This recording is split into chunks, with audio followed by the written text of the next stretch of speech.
असल्याचंही आठवले म्हणाले। बाबासाहेबांचा अपमान खपवून घेतला जाणार नाही असं आठवलेंनी म्हटलंय। परभणी बंद आंदोलन पेटलं आणि त्यानंतर रामदास आठवलेंनी दिलेली ही प्रतिक्रिया।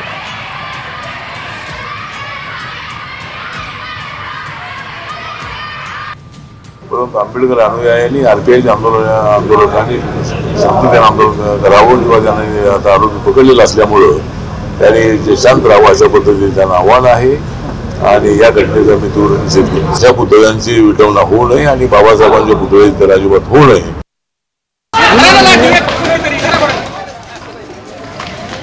सर्वांनी शांतता राखावी असं आवाहन केलं जात आहे। बाबासाहेबांच्या बद्दल सर्वांनाच आदर आहे असं आठवले म्हणतात। मात्र या माथे फिरून केलेल्या प्रकारानंतर आंबेडकरी अनुयायी आक्रमक झाल्याचं पाहायला मिळतंय। परभणी बंद दरम्यान आंदोलन पेटलंय, आंदोलनाला हिंसक वळण लागल्याचं पाहायला मिळतंय।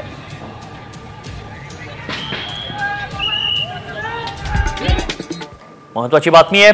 परभणीच्या घटनेसंदर्भात ठाकरे गटाचे खासदार संजय जाधव यांनी मुख्यमंत्री फडणवीसांना फोन करण्याचा प्रयत्न केला, मात्र त्यांच्याशी संपर्क होऊ शकला नाही। मात्र मुख्यमंत्र्यांनी या प्रकरणाची दखल घ्यावी असं आवाहन खासदार जाधव यांनी केलंय।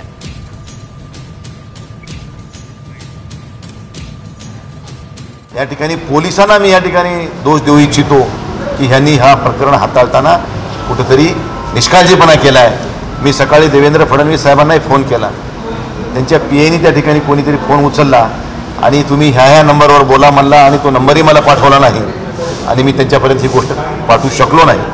परंतु देवेंद्र फडणवीस साहेबांना ह्या निमित्तानं मी विनंती करेन की साहेब, हा विषय खूप गंभीर आहे। एकही दुकान परभणीतलं शिल्लक राहिलं नाही, एकही मोटरसायकल राहिल्या नाहीत, अनेक प्रकारचं नुकसान, जाळपोळीपासून यामध्ये एखादा पेशंटसुद्धा दगावण्याची शक्यता नाकारता येत नाही।